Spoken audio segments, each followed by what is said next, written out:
واغفر لنا ما مضى یا واسع الکرم۔ بندے پروردگارم امت احمد نبی دوست دار چار یارم تاب اولاد علی مذہب حنفی دارم ملت حضرت خلیل خاک پائے غوث اعظم زیر سایہ ہر ولی صدیق عکس حسن کمال محمد است فاروق ذل جاہو جلال محمد است عثمان ضیاء شمع جمال محمد است حیدر بہار باغ خصال محمد است صلی اللہ تعالی علیہ وآلہ وسلم۔ تمام حمد و ثنا تعریف و توصیف اللہ جل مجدہ الکریم کی ذات بابرکات کے لیے جو خالق کائنات بھی ہے مالک ارض و سماوات بھی۔ اللہ جل وعلا کی حمد و ثنا کے بعد درود لامحدود اس حبیب لولاک پر جن کو اللہ نے خاتم المرسلین رحمت للعالمین جان کائنات روح کائنات خسرو خوباں شہنشاہ حسینہ سیاہ لامکان نادش ہر دو جہاں حضرت محمد مصطفیٰ علیہ السلام بنا کر تخلیق فرمایا۔ حمد و صلاۃ کے بعد اللہ کی بارگاہ میں دعا اللہ تعالی ہم سب کا ماہانہ محفل میلاد مصطفیٰ صلی اللہ علیہ وآلہ وسلم اور بالخصوص سالانہ بڑی 11ویں شریف کی اس بابرکت محفل کی حاضری اللہ قبول اور منظور فرمائے۔ اللہ تعالی ہمارے شیخ مکرم حضرت پیر سید عرفان احمد شاہ صاحب المعروف نانگا مست مجذوب سرکار آپ کا ذل عاطفت اللہ تعالی صحت و عافیت کے ساتھ تا قیام قیامت جاری و ساری فرمائے۔ اللہ آپ سب کے فیضان سے ہم سب کو مستفید فرمائے۔ اللہ تعالیٰ آپ کے شہزادگان کی خیر فرمائے۔ اللہ اس آستانے کے فیضان کو چہار دانگ عالم میں جاری و ساری فرمائے۔ اور یقیناً جس آستانے پر میرے رب کی کرم نوازی ہو سرکار محمد مصطفیٰ علیہ السلام کا فیضان ہو حضور کی اہل بیت کی نگاہ کرم ہو سید الشہداء حضرت سیدنا امیر حمزہ رضی اللہ تعالی عنہ کی نگاہ کرم بھی ہو اور پھر حضرت امام العاشقین حضرت خیر التابعین حضرت اویس قرنی رضی اللہ تعالی عنہ کا فیضان بھی ہو تو وہ آستانہ یقیناً فیضان کرم کا مرکز بن جاتا ہے۔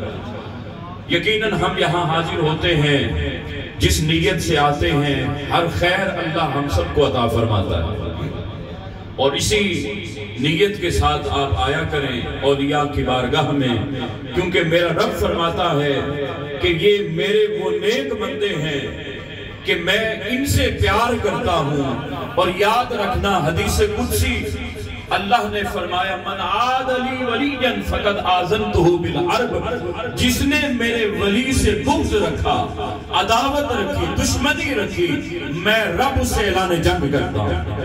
تو ولی سے دشمنی عداوت بغض دل میں کینہ رکھنا بھی وہ ایسے ہے جیسے اللہ کے ساتھ اعلان جنگ کرنا۔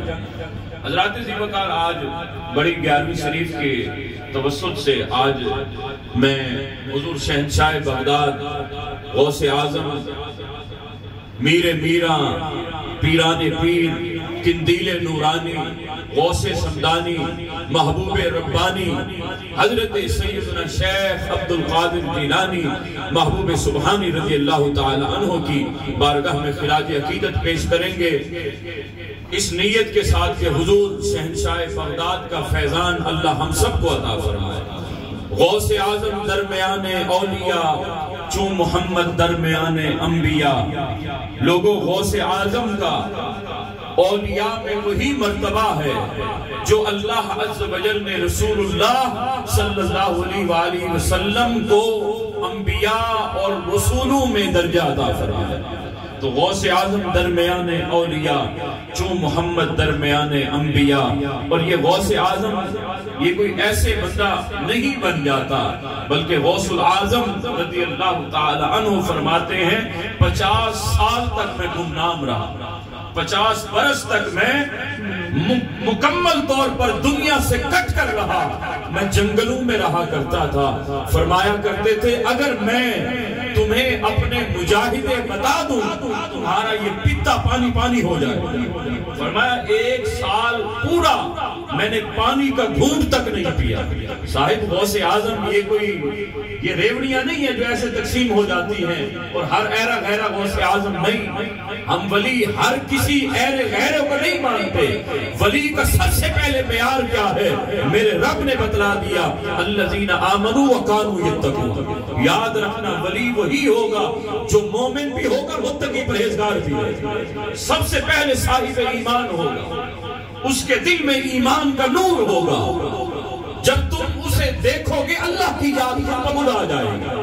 اس کی مجلس میں بیٹھنے والا اللہ کی یاد سے غافل نہیں رہتا. الذین آمنوا وکانوا یتقون, اور وہ متقی پرہیزگار ہوں.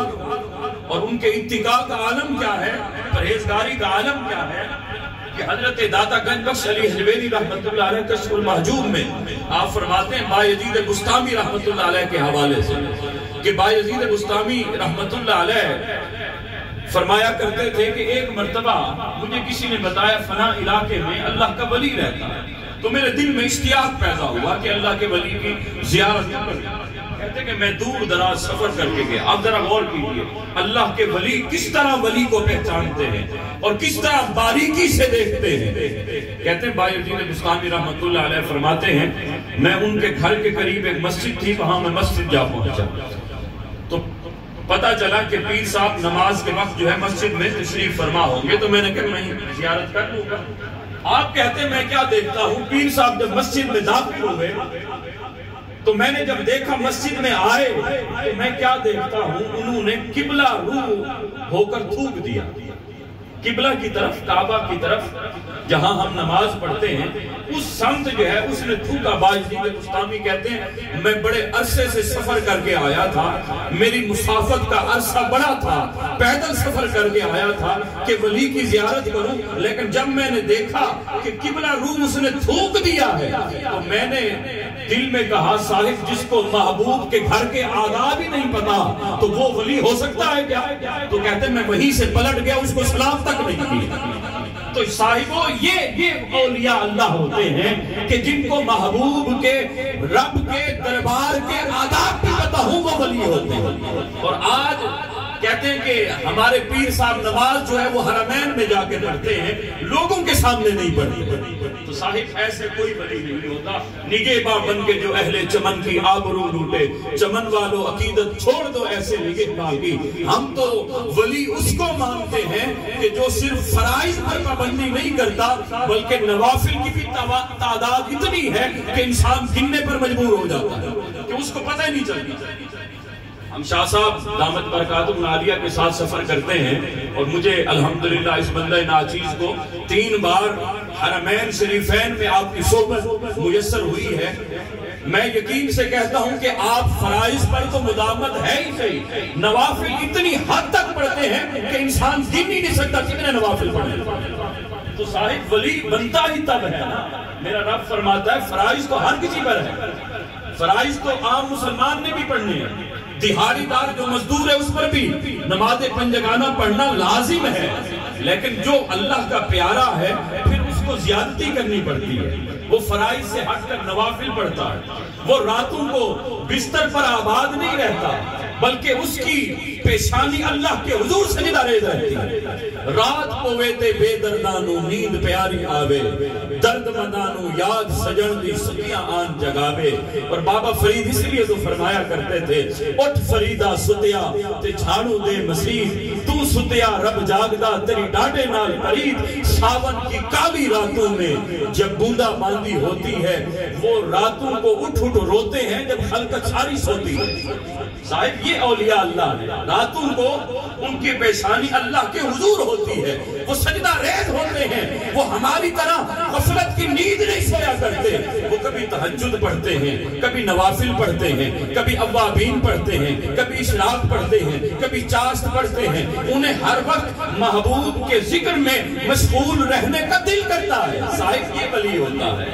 تو صاحبوں میرے رب نے فرمایا حدیث قدسی بخاری شریف کی کہ وَمَا يَزَالُ عَبْدَ قَرْبِي, فرمایا کہ میرا بندہ میرے جب قریب ہوتا ہے وہ کس طرح فرمایا یہاں تک کہ وہ اتنا قریب ہوتا ہے وہ فرائض کے بعد نوافل میں زیادتی کرنا شروع کر دیتا ہے، نوافل میں کثرت شروع ہو جاتی ہے، یہاں تک کہ میرا رب فرماتا ہے میں اسے اپنا قرب دے دیتا ہوں، اور پھر قرب اس حد تک پہنچتا ہے فَكُنْتُ سَمْعُهُ الَّذِي يَسْمَعُ بِهِ فَكُنْتُ بَصَرَهُ الَّذِي يُبْصِرُ بِهَا، فرمایا اتنا قرب دے دیتا ہوں کہ سماعت تو بظاہر اس کی ہوتی ہے لیکن وہ میرے کانوں سے سنتا ہے، فرمایا بصارت تو بظاہر اس کی آنکھیں ہوتی ہیں لیکن وہ میرے نور سے دیکھ رہا ہوتا ہے، فرمایا جب وہ کلام کرتا ہے بظاہر زبان اس کی ہوتی ہے لیکن اس کے اندر کلام میں رب کر رہا ہوتا ہوں، وہ جب پکڑتا ہے اس کا ہاتھ نہیں میرا ہاتھ ہوتا ہے، جب وہ چلتا ہے قدم اس کے نہیں میرے قدم ہو جاتے ہیں، تو میں اس کے قدم بن جاتا ہوں جس سے وہ چلتا ہے، میں اس کے ہاتھ بن جاتا ہوں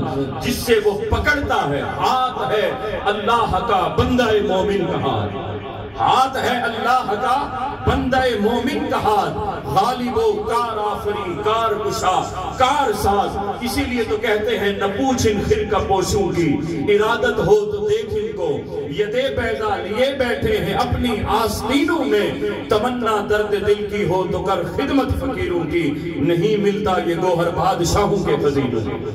تو فرمایا وہ میرے ساتھ اتنا قریب ہو جاتا ہے کہ جب وہ زبان سے بولتا ہے میں کہتا ہوں کہ اب ہو گیا، وہ کن کے مقام پر فائد ہو جاتا ہے، خودی کو کر بلند اتنا کہ ہر تقدیر سے پہلے خدا بندے سے خود پوچھے بتا تیری رضا کیا ہے، پھر اللہ فرماتا ہے عبد القادر جس طرح تم کہو گے رب اسی طرح کر دے گا۔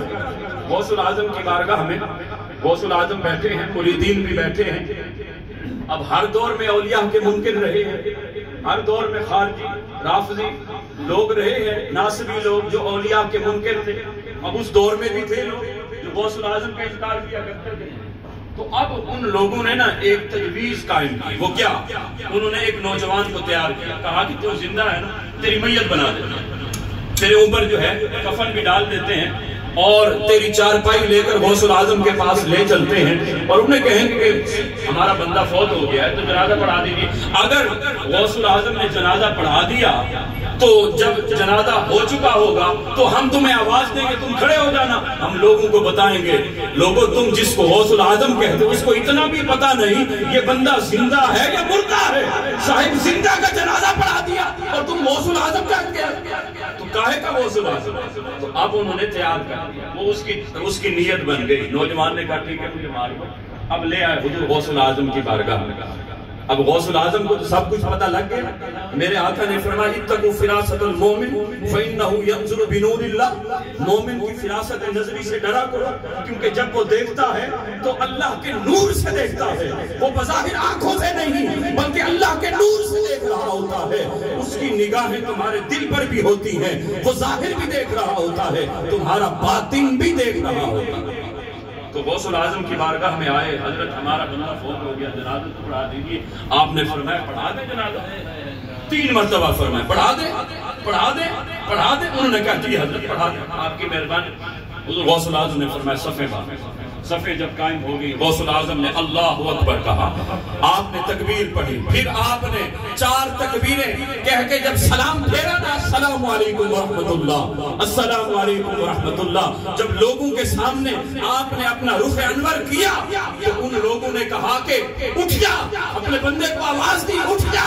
غوث العظم نے مسکراتے ہوئے انہیں دیکھا، فرمایا پہلے تو جب لے آئے تھے یہ تمہارا زندہ تھا لیکن جب غوث العظم نے اللہ اکبر کر دیا اب یہ مردہ ہو گیا ہے، اب یہ موت آ گئی ہے، اب یہ فنا ہو گیا ہے، میں اب جاؤ اٹھاتے رہو، قیامت کی صبح سے پہلے اٹھ گیا تو مجھے غوث العظم نماز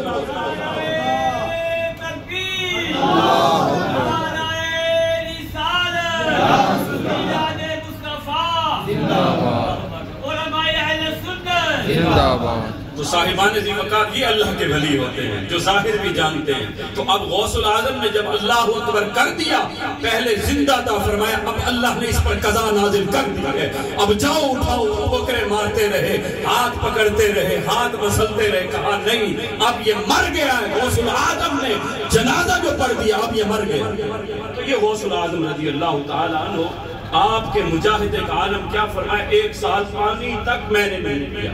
دوسرے سال فرماتے ہیں صرف پانی پیتا تھا، اس کے علاوہ اور کچھ نہیں. تیسرے سال فرمایا جنگل کے پتے کھایا کرتا. صاحب پتے، آج تو 24 گھنٹے میں ہم روٹی اور پانی کو اگر منہ نہ لگائیں تو ہماری طبیعت بن جاتی ہے. تو صاحب ولایت بہت دیر کی بات ہے، ولایت بہت دور ہے. یہ اللہ کے ولی، اللہ آزماتا بھی اسی طرح ہے، اللہ امتحان بھی اسی طرح لیتا ہے. پھر غوث العظم فرماتے ہیں 4تھا سال جب آیا میں نے اللہ سے کہا مالک اس وقت تک نہیں کھاؤں گا جب تک تیرا حکم نہیں آئے گا. پھر اللہ اپنی قسمیں دے دے کر کھلاتا تھا. اے غوث العظم اب تو کھا لیجئے، تمہارا رب تمہیں اپنی قسم دیتا ہے. پھر غوث العظم کھایا کرتے تھے. صاحبو یہ غوث العظم رضی اللہ تعالیٰ عنہ، آپ فرماتے ہیں میری تربیت کے لیے ابتداءً حضرت خضر کی ڈیوٹی لگی. حضرت خضر علیہ السلام ہے جی، جو حضرت خضر علیہ السلام بنی اسرائیل کے ہیں، لیکن آپ کی ڈیوٹی لگی غوث العظم کی تربیت کے لیے. آئے غوث العظم کو ایک جگہ پر لے گئے، کہا عبد القادر یہیں بیٹھو میں ابھی آتا ہوں. کہا پھر جب غائب ہوئے پھر کب آئے؟ 1 دن بعد، 1 مہینے بعد نہیں، فرمایا کہ وہ 1 سال کے بعد آئے. کہتے میں وہیں بیٹھا رہا. 1 سال بعد آئے، کہا عبد القادر بیٹھے ہو؟ میں نے کہا ہاں عبد القادر ہوتا ہوں نا، قادر کا بندہ ہوتا ہوں نا. کہا میں بیٹھا ہوں. اچھا چلو بیٹھو میں بھی آتا ہوں. پھر آئے حضرت خضر، پھر آئے. پھر کہا پھر کب آئے؟ سال گزرنے کے بعد پھر آئے. پھر مجھے دیکھتے ہیں، کہتے ہیں عبد القادر بیٹھے ہو؟ کہا ہاں عبد القادر جو ہوتا ہوں، رسول اللہ کا امتی جو ہوتا ہوں میں بیٹھا ہوں. آپ نے کہا میں بیٹھا ہوں. کہا پھر کہتے ہیں کہ چلو بیٹھو میں ابھی آتا ہوں. پھر آئے. پھر کہتے ہیں 3رے سال کے بعد آئے. جب آئے نا پھر آپ کے ہاتھ میں کھجوریں بھی تھی. پھر آپ دودھ کا پیالہ بھی لے کر آئے. پھر آپ نے وہ دیا اور مسکرانے لگے اور کہنے لگے غوث العظم لوگوں کو دعوے تو بہت کرتے دیکھا ہے لیکن عمل کرتے صرف تمہیں دیکھا ہے. کہا غوث العظم تمہارے جیسا آج تک کسی کو نہیں کہا.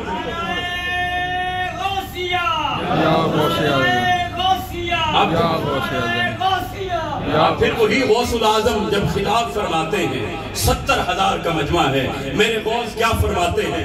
میرا خطاب صرف انسان نہیں سنتے، میرا خطاب جنات بھی سنتے ہیں، میرا خطاب فرشتے بھی سنتے ہیں، میرا خطاب انبیاء بھی سنتے ہیں، میرا خطاب روحیں بھی سنتی ہیں. فرمایا اولیاء کی روحیں قبروں میں میرا خطاب سن رہی ہوتی ہیں. فرمایا میرا خطاب جانور بھی سنتے ہیں، حشرات الارض اللہ کی جتنی بھی مخلوقات ہیں. فرمایا کچھ لوگ انسانوں کے پیر ہوتے ہیں. فرمایا میں جنوں کا بھی پیر ہوں، انسانوں کا بھی پیر ہوتا ہوں. ایک مرتبہ خطاب فرما رہے تھے، اچانک خطاب کے دوران آپ اٹھے، ذرا بلند ہوئے، ہاتھ ایسے اوپر اٹھایا اور پھر آپ بیٹھ گئے. لوگوں نے کہا حضرت خیر تو ہے، کیا ہوا؟ ہمیں تو کچھ نہیں آیا. تو آپ نے فرمایا میرے خطاب کے دوران اوپر سے جو ہے حضرت خضر گزر رہے تھے. جب خضر کی پرواز ہوئی، خضر گزرنے لگے تو میں نے جب دیکھا تو میں نے اٹھ کر کہا کس یا اسرائیلیو فسمع کلام محمدی. اے اسرائیلی رک جا، تجھے پتہ نہیں محمدی کلام کر رہا ہے؟ تجھے پتہ نہیں محمدی خطاب کرتا رہا؟ اے اسرائیلی رک جا، محمدی کا خطاب تو سنتا جا رہا. کہا حضرت خضر بھی بیٹھ گئے میرے خطاب کے احترام میں. کہا میرا خطاب سنا، اس کے بعد گئے. یہ غوث العظم ہے. اب آپ کا خطاب کس طرح؟ یہ صرف ہم تو زبان کی نوک سے کرتے ہیں، آپ دل سے خطاب فرمایا. اس لیے آپ کا بیٹا ایک مرتبہ جب عالم دین بن گیا تو آپ نے خطاب پر بٹھایا تو 2-3 گھنٹے بچے نے خطاب کیا، بیٹے نے خطاب کیا، قرآن و حدیث بیان، لیکن لوگوں پر اثر ہی نہیں ہوا. اب غوث العظم بیٹھے بس اتنا مسکرائے اور فرمایا آج ہمارے ایک مرید نے مرغی کا انڈا بنایا. تو اتنے میں آپ نے کہنا تھا کہ لوگوں کے کپڑے بھی پھٹ گئے. تو آپ کا بیٹا کہنے لگا حضرت آپ تو ایسی معمولی سی بات کرتے ہیں، لوگوں پر اتنا اثر، اور میں تو قرآن و حدیث کی اتنی جو ثانیہ میں جذبات کے ساتھ بیان کرتا رہا اس پر کوئی. فرمایا پہلے زبان تو غوث العظم جیسی کر لو نا، غوث العظم جیسی زبان تو لے آؤ نا، پھر اللہ تاثیر بھی پیدا کر دے گا. یہ غوث العظم کی زبان کی تاثیر کیا ہے؟ فرمایا میں عالم بن گیا لیکن اب بولتا ہوں، بولنے کی قدرت نہیں، وسعت نہیں، لوگوں کے ساتھ کلام کس طرح کروں؟ کہتے رسول اللہ میرے خواب میں جلوگر، میرے نانا محمد مصطفیٰ علیہ السلام آئے. فرمایا عبد القادر بولتے کیوں نہیں؟ یا رسول اللہ کیسے بولوں؟ مجھے بولنا، یہ لوگ عربی ہیں، میں عجمی ہوتا ہوں، میں کس طرح کلام، میں فارسی ہوتا ہوں، ان سے کس طرح کلام کروں؟ حضور نے فرمایا اپنا منہ کھولو. میرے آقا نے 7 مرتبہ لعاب دہن ادا کیا. 7 مرتبہ میرے آقا نے، یہ وہ لعاب دہن ہے جو علی المرتضیٰ کی آنکھوں میں بھی ڈالا گیا تھا، اور علی فرماتے ہیں پھر آنکھوں کے اندر اللہ نے وہ نور دے دیا جو پہلے سے کبھی نہیں دیکھا. یہ 7 مرتبہ لعاب دہن ملا. اب آپ کہتے ہیں کہ اب خطابت کا مکمل طور پر اللہ نے ہنر عطا فرما دیا، لیکن ابھی بھی تھوڑی سی کوئی نہ کوئی جو ہے کہیں کمی باقی. فرمایا اگلا دن آیا، پھر خواب میں حضرت علی المرتضیٰ، گویا انا مدینۃ العلم وعلی بابها، مدینہ میرے آقا علم کا شہر ہے، علی اس کا دروازہ ہے. اب شہر تو آیا، دروازے کی ضرورت تھی. حضرت علی المرتضیٰ آئے، کہا بیٹا کیوں نہیں بولتے، منہ کھولو. منہ کھولا، 6 مرتبہ لعاب دہن ادا کیا علی المرتضیٰ نے. میں نے پوچھا حضرت 7 مرتبہ کیوں نہیں؟ فرمایا حضور کے ادب کی وجہ سے.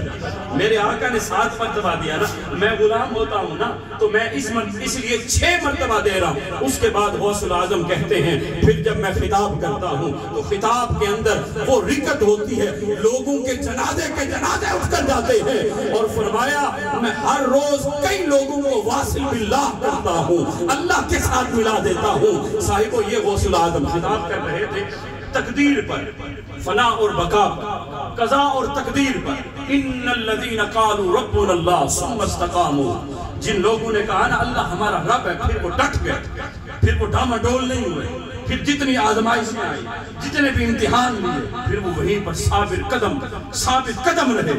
کہتے ہیں جب غوث العظم یہی تقدیر پر خطاب کر رہے تھے، اچانک فضا سے نا ایک سانپ نیچے گرا. سانپ جب نیچے گرا تو مجمع بیٹھا تھا وہ تتر بتر ہو گیا.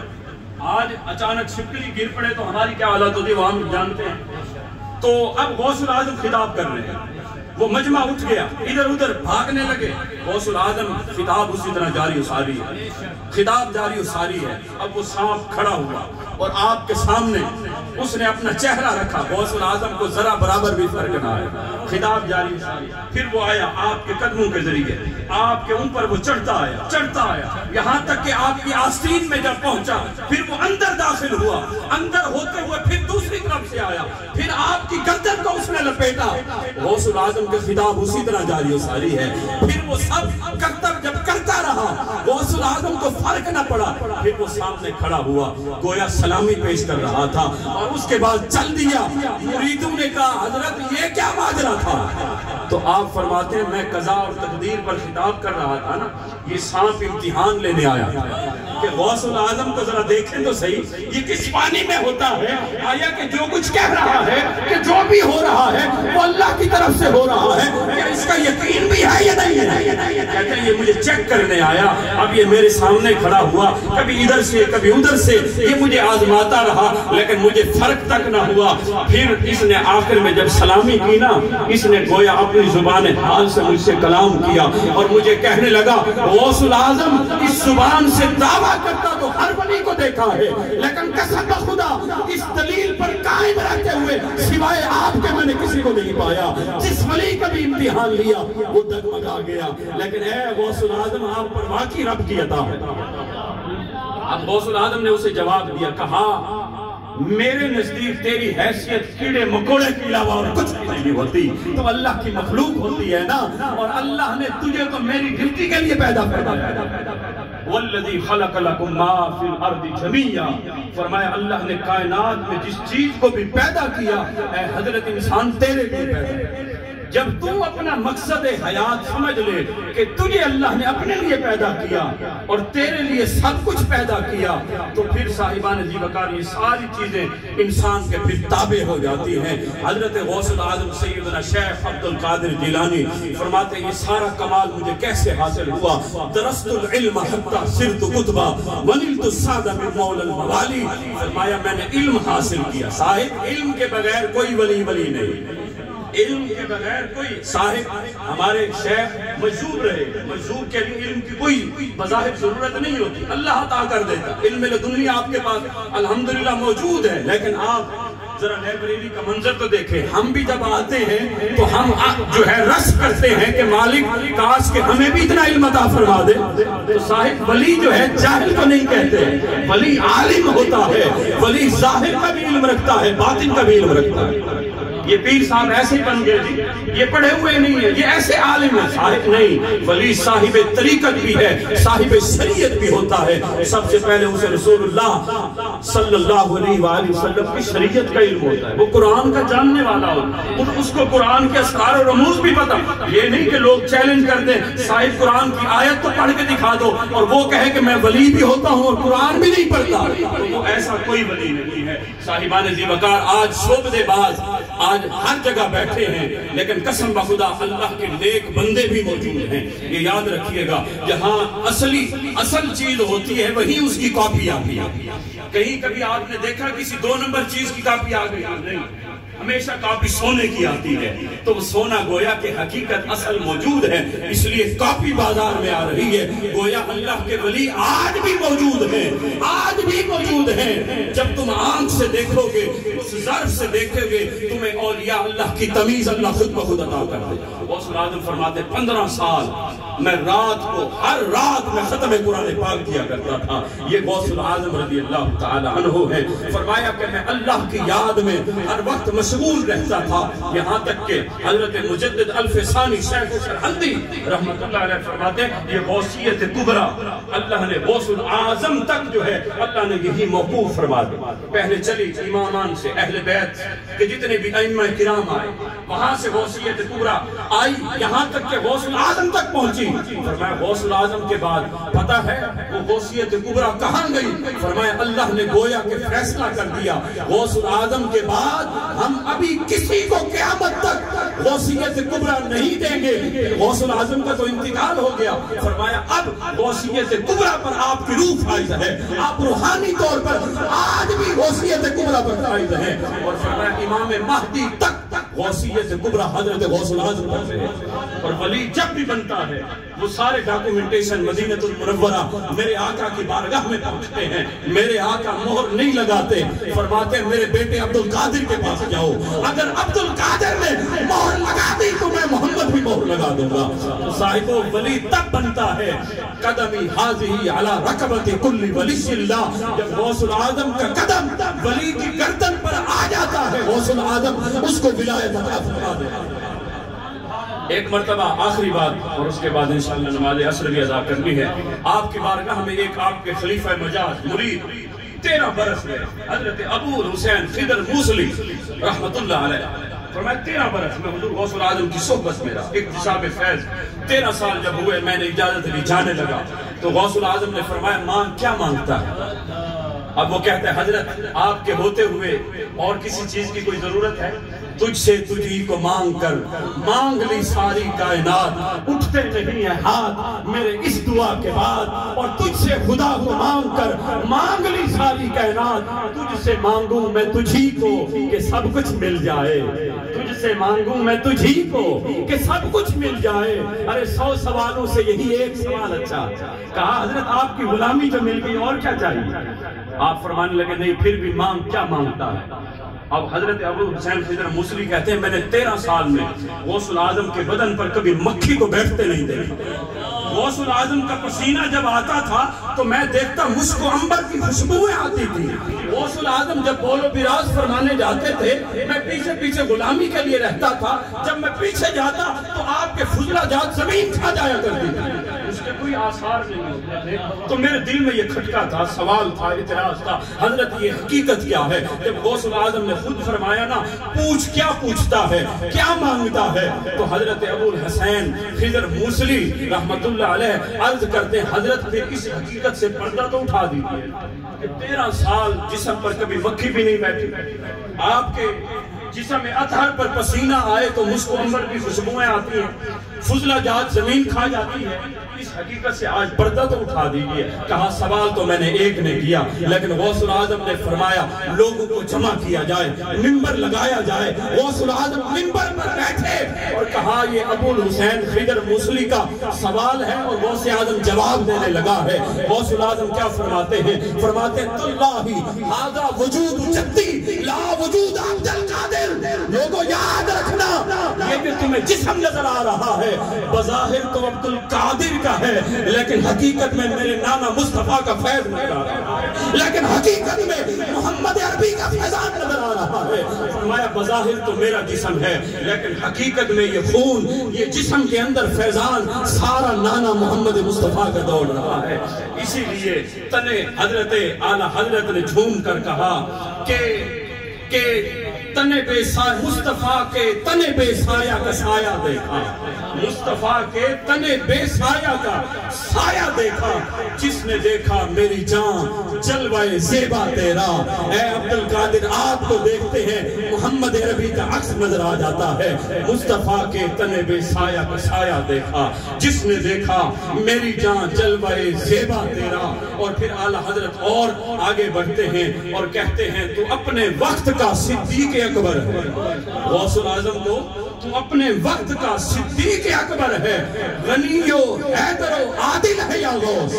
اب ہمارا تو عقیدہ ہے کہ ابو بکر صدیق تو کوئی نہیں بنا، لیکن اعلیٰ حضرت نے کہا تم اپنے وقت کا صدیق اکبر ہے، تو اب کیا؟ گویا اعلیٰ حضرت نے بھی جواب دے دیا۔ لوگوں ذرا غور کرو، میں نے لقب تو غوث العظم کو دیا ہے، لیکن غوث العظم کو ابو بکر سے نہیں مانا نا، کہا ابو بکر صرف ابو بکر ہے، ابو بکر اور کسی کو نہیں مانتے۔ ہم نے لقب دیا ہے کہ غوث العظم کو صدیق اکبر بھی کہا جاتا ہے، یہ اپنے وقت کے صدیق بھی ہیں، یہ حیدر بھی ہیں، یہ عادل بھی ہیں اور غنی بھی ہیں۔ تو اپنے وقت کا صدیق اکبر ہے، غنی و حیدر و عادل ہے یا غوث۔